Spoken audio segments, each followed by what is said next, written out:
Hi friends, welcome back to my channel SMG ಅಪ್ಡೇಟ್ಸ್ಗೆ. Friends, ಇವತ್ತಿನ ಮಾಹಿತಿ ಏನಂದರೆ, ಒಳ ಮೀಸಲಾತಿ ಜಾರಿ ಶನಿವಾರ 6ನೇ ತಾರೀಕು ಡಿಸೆಂಬರ್ 6ಕ್ಕೆ ಗೃಹ ಕಚೇರಿಯಲ್ಲಿ ಕೃಷ್ಣಾದಲ್ಲಿ ಮುಖ್ಯಮಂತ್ರಿ ನೇತೃತ್ವದಲ್ಲಿ ಮೀಟಿಂಗ್ ನಡೆದಿತ್ತು. ಅದರ ಬಗ್ಗೆ ಏನು ಡಿಸಿಷನ್ ತೊಗೊಂಡಿದ್ದಾರೆ, ಎರಡು ಮುಖ್ಯವಾದ ಡಿಸಿಷನ್ನ ತೊಗೊಂಡಿದ್ದಾರೆ. ಏನಂತ ನೋಡೋಣ. ಅದಕ್ಕಿಂತ ಮುಂಚೆ ವಿಡಿಯೋ ಇಷ್ಟ ಆದರೆ ಒಂದು ಲೈಕ್ ಮಾಡಿ, ಮತ್ತು ಇನ್ನೂ ಯಾರು ಸಬ್ಸ್ಕ್ರೈಬ್ ಮಾಡ್ಕೊಂಡಿಲ್ಲ ಅಂದರೆ ನಮ್ಮ ಚಾನಲ್ನ ಸಬ್ಸ್ಕ್ರೈಬ್ ಮಾಡ್ಕೊಳ್ಳಿ. ಫ್ರೆಂಡ್ಸ್ ನೋಡಿ, ಇವಾಗ ಒಳ ಮೀಸಲಾತಿದಂತರೂ ತುಂಬ ರಿಸರ್ವೇಷನ್ದು ತುಂಬ ಪ್ರಾಬ್ಲಮ್ ಆಗಿಬಿಟ್ಟಿದೆ. 56% ಇಂಟರ್ನಲ್ ರಿಸರ್ವೇಷನ್ನು ಅಂತೇಳಿ. ಇವಾಗ 56% ರಿಸರ್ವೇಷನ್ ಪ್ರಾಬ್ಲಮ್ ಆಗಿರೋದ್ರಿಂದನೇ ಒಳ ಮೀಸಲಾತಿದು ಪ್ರಾಬ್ಲಮ್ ಆಗಿದೆ.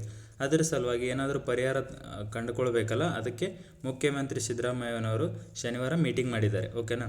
ಲಾಸ್ಟ್ ವೀಕು ಹೈಕೋರ್ಟ್ ಏನು ಕೊಟ್ಟಿತ್ತಪ್ಪ ಅಂದರೆ, 56% ಇಟ್ಕೊಂಡು ನೀವು ಹೊಸ ನೇಮಕಾತಿಗಳನ್ನು ಹೊಡಿಸಬೇಡಿ, ಮತ್ತು ಹಳೇದು ಯಾವುದಾದ್ರೂ ಪ್ರೊಸೆಸ್ಸಲ್ಲಿ ನಡೀತಿದ್ರೆ ಅದನ್ನು ಕಂಟಿನ್ಯೂ ಮಾಡಿ ಆರ್ಡರ್ ಕಾಪಿ ಕೊಡಿ, ಮತ್ತು ಇದು ಅಂತಿಮ ತೀರ್ಪಿಗೆ ಒಳಪಟ್ಟಿರುತ್ತದೆ ಅಂತೇಳಿ ನಮೂದಿಸಿರ್ಬೇಕಂತೇಳಿ ಡಿಸಿಷನ್ ಕೊಟ್ಟಿತ್ತು. ಇದಕ್ಕೆ ಇವಾಗ ಗೌರ್ಮೆಂಟ್ ಏನು ಹೇಳಿದೆ ಅಂದರೆ, ನೋಡಿ 56% ಇಟ್ಕೊಂಡು ಹೊಸ ನೇಮಕಾತಿಗಳನ್ನು ನಾವು ಹೊಡಿಸುವುದಿಲ್ಲ ಅಂತೇಳಿ ಭರವಸೆ ನೀಡಿದೆ. ಯಾಕಂದರೆ ಕೋರ್ಟ್ ಹೇಳ್ದಂಗೆ ಕೇಳಬೇಕಾಗುತ್ತೆ. ಸೊ ನೆಕ್ಸ್ಟ್ ಇವಾಗ ಏನು ಅಂದರೆ, ಇವಾಗ 56% ಮಾಡಬೇಡ ಅಂದರೆ ಇವಾಗ ನೆಕ್ಸ್ಟ್ ಗೌರ್ಮೆಂಟ್ ಏನಾದರೂ ಡಿಸಿಷನ್ ತೊಗೋಬೇಕಲ್ಲ, ಅದಕ್ಕೆ ಸಚಿವರು ಮತ್ತು ಅಧಿಕಾರಿಗಳೊಂದಿಗೆ CM ಸಿದ್ದರಾಮಯ್ಯವರು ಏನಾಗ ಅಭಿಪ್ರಾಯವನ್ನು ಪಡೆದುಕೊಂಡಿದ್ದಾರೆ.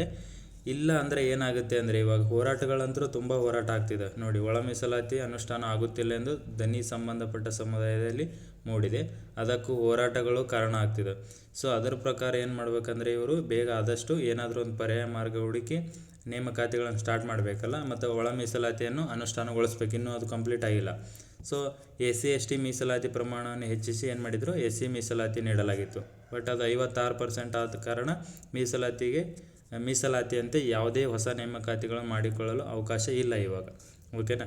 ನೋಡಿ, ಇವಾಗ ಗೌರ್ಮೆಂಟ್ ಏನು ಮಾಡಬೇಕು, ಇವಾಗ ಹಿಂದೆ ಇಲ್ಲದಂದರೆ ತನ್ನ ಹೆಜ್ಜೆಯನ್ನು ಹಿಂದಕ್ಕೆ ತೊಗೋಬೇಕಾ, ಅಥವಾ ನೆಕ್ಸ್ಟ್ ಏನಾದರೂ ಪರ್ಯಾಯ ಮಾರ್ಗ ಹುಡುಗಿ ನೇಮಕಾತಿಗಳನ್ನು ಸ್ಟಾರ್ಟ್ ಮಾಡಬೇಕು.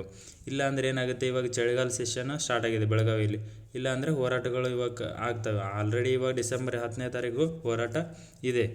ಸೊ ಇನ್ನೊಂದು ಏನು ಮಾಡಿದ್ದಾರೆ ಅಂದರೆ, ಆದ್ದರಿಂದ ಕಾನೂನು ತಜ್ಞರೊಂದಿಗೆ ಮತ್ತೊಂದು ಸುತ್ತಿನ ಸಭೆ ಸೇರಿ ಅಂತಿಮ ಫೈನಲ್ ಡಿಸಿಷನ್ ತೊಗೋಬೇಕಂತೇಳಿ ತಿಳಿಸಿದ್ದಾರಂತೆ ಮೂಲಗಳು ತಿಳಿಸಿ. 2 ಪಾಯಿಂಟ್ ಏನಂದರೆ, 2 ಪಾಯಿಂಟ್ ನೋಡಿ. ಇವಾಗ ನೋಡಿ, ಮೀಸಲಾತಿ ಕುರಿತು 6ನೇ ತಾರೀಕು ನಡೆದಿತ್ತಲ್ಲ, ಆ ಮೀಟಿಂಗಲ್ಲಿ ಯಾವುದೇ ನಿರ್ಧಾರ ಆಗಿಲ್ಲ. ಫೈನಲ್ ಯಾವುದೇ ನಿರ್ಧಾರ ತಗೊಂಡಿಲ್ಲ. ಅಧಿಕಾರಿಗಳೊಂದಿಗೆ ಅಂತಿಮ ಸಲಹೆ ಪಡೆದು, ಇನ್ನು ಫೈನಲ್ ಸಲಹೆಗಳು ಏನಿದಾವಲ್ಲ, ಸಜೆಷನ್ ತಗೊಂಡು ಮತ್ತೊಂದು ಸಭೆ ಮಾಡಿ ನಿರ್ಧಾರ ಮಾಡುವುದಾಗಿ CM ತಿಳಿಸಿದ್ದಾರೆ ಅಂತ ಮಾಹಿತಿ ಇದೆ. 2 ಏನು ತಗೊಂಡಿದ್ದಾರೆ ಅಂದರೆ, ಒಂದು ಇವಾಗ 2 ಅತಿ ಪ್ರಮುಖ ವಿಷಯಗಳು ಯಾವುದಂತ ನೋಡೋಣ. ನೋಡಿ, 56% ಮೀಸಲಾತಿ ಹೇಗೆ ಕಾನೂನು ಪ್ರಕಾರ ಜಾರಿ ಮಾಡಿ, ಅದನ್ನೇನು 56% ಇವನ್ ಇಶ್ಯೂ ಇದೆಯಲ್ಲ, ಅದನ್ನು ಮಾಡಿ ಅಧಿಸೂಚನೆಗಳನ್ನು ಪ್ರಾರಂಭ ಮಾಡಬೇಕು. ಅದಕ್ಕೆ ಇರುವ ಸರಿಯಾದ ಕ್ರಮಗಳು ಯಾವುವು ಎಂದು ಅಧಿಕಾರಿಗಳ ಜೊತೆ ಮಾನ್ಯ ಮುಖ್ಯಮಂತ್ರಿಗಳು ಚರ್ಚೆ ನಡೆಸಿದ್ದಾರೆ. ಯಾವುದಿದು 56% ಹೆಂಗನ ನಾವೇನು ಮಾಡಬೇಕು, ಕಾನೂನು ಪ್ರಕಾರ ಜಾರಿ ಮಾಡಿ ಉಳಿಸ್ಕೊಂಡು 56% ಜಾರಿ ಮಾಡಿ ಹೊಸ ನೇಮಕಾತಿಗಳನ್ನು ಸ್ಟಾರ್ಟ್ ಮಾಡಬೇಕು ಅಂತೇಳಿ. ನೋಡಿ, ಎರಡನೇದಾಗಿ ಏನು ಮಾಡಿದ್ದಾರೆ ಅಂದರೆ, 56% ಮೀಸಲಾತಿ ಅನ್ವಯ ಮಾಡಿದರೆ ಮತ್ತೆ ಎಲ್ಲ ಅಧಿಸೂಚನೆಗಳು ಕೋರ್ಟ್ ಇವಾಗ ಮಾನ್ಯ ಮಾಡಲ್ಲ. ಯಾಕಂದರೆ 56%ಗೆ ತಡೆ ಕೊಟ್ಟಿದೆ. ಸೊ ಇವ್ರು ಇನ್ನೊಂದು ಏನು ಮಾಡ್ಬೇಕಂದ್ರೆ, ಹಳೆಯ 50% ಇತ್ತಲ್ಲ, ಅದರ ಪ್ರಕಾರ ಏನಾದರೂ ನೇಮಕಾತಿ ಅಧಿಸೂಚನೆಗಳನ್ನು ಹೊಡಿಸಿದ್ದಲ್ಲಿ ಮತ್ತು ಅದಕ್ಕೇನು ಪರ್ಯಾಯ ಮಾರ್ಗಗಳು ಯಾವುವು ಎಂದು ಅಧಿಕಾರಿಗಳ ಜೊತೆ ಚರ್ಚಿಸಿದ್ದಾರೆ. 56% ಒಂದು ಚರ್ಚೆ ಮಾಡಿದ್ದಾರೆ, ಮತ್ತು 50% ಮಾಡಿದ್ದಾರೆ. 56% ಇದನ್ನು ಹೇಗೆ ಕಾನೂನು ಇದು ಮಾಡಿ ಉಳಿಸ್ಕೊಂಡು ನೆಕ್ಸ್ಟ್ ನೇಮಕಾತಿಗಳು ಮಾಡಬೇಕು. ಯಾಕಂದರೆ ಇಲ್ಲೇ ಡೈರೆಕ್ಟ್ 56% ಮಾಡಿದ್ರೆ ಇದಕ್ಕೇನು ಮಾಡುತ್ತೆ, ಕೋರ್ಟ್ ಮತ್ತೆ ಅದನ್ನು ಕ್ಯಾನ್ಸಲ್ ಮಾಡುತ್ತೆ. ಮಾಡಬೇಡ ಅಂತ ಆಲ್ರೆಡಿ ಹೇಳಿದ್ದಾರೆ. ಇನ್ನೊಂದು ಏನಪ್ಪ ಅಂದರೆ, ಇವಾಗ ಆಲ್ರೆಡಿ 56% ಮಾಡ್ಕೊಂಡು ಬಂದಿದ್ದಾರಲ್ಲ, ಸಡನ್ನಾಗಿ 50% ಮಾಡಿದ್ರೆ ಅದಕ್ಕೆ ಏನೇನು ತೊಂದರೆಗಳಾಗ್ತವೆ ಅಂತೇಳಿ ಅದಕ್ಕೆಲ್ಲ ಅಧಿಕಾರಿಗಳೊಂದಿಗೆ ಮಾಹಿತಿ ಪಡೆದುಕೊಂಡಿದ್ದಾರೆ. ಅಧಿಕಾರಿಗಳಿಗೆ ಈ ಕುರಿತು ತಿಳಿಸಿ ಯಾವುದು ಸೂಕ್ತ ನಿರ್ಧಾರ, ಇದರ 2ರಲ್ಲಿ ಯಾವ ಸೂಕ್ತ ನಿರ್ಧಾರ ತಿಳಿದು ಅದಕ್ಕೆ ಅನುಗುಣವಾಗಿ ಮುಂದಿನ ಸಭೆಯಲ್ಲಿ ನೆಕ್ಸ್ಟ್ ಮೀಟಿಂಗಲ್ಲಿ ಮಾಡೋಣ ಅಂತೇಳಿ CM ತಿಳಿಸಿದ್ದಾರೆ. ಇವಾಗ ಡಿಸೆಂಬರ್ 8 ಇವತ್ತಿಂದ ಏನಾಗುತ್ತಪ್ಪ, ಸೆಷನ್ ಸ್ಟಾರ್ಟ್ ಆಗಿದೆ, ವಿಂಟರ್ ಸೆಷನ್ ಬೆಳಗಾವಿಯಲ್ಲಿ.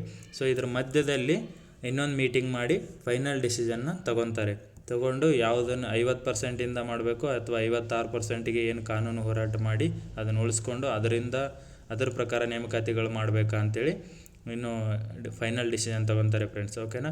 ಇವತ್ತಿನ ಮಾಹಿತಿ ಇಷ್ಟ ಆಗಿತ್ತು. Thank you.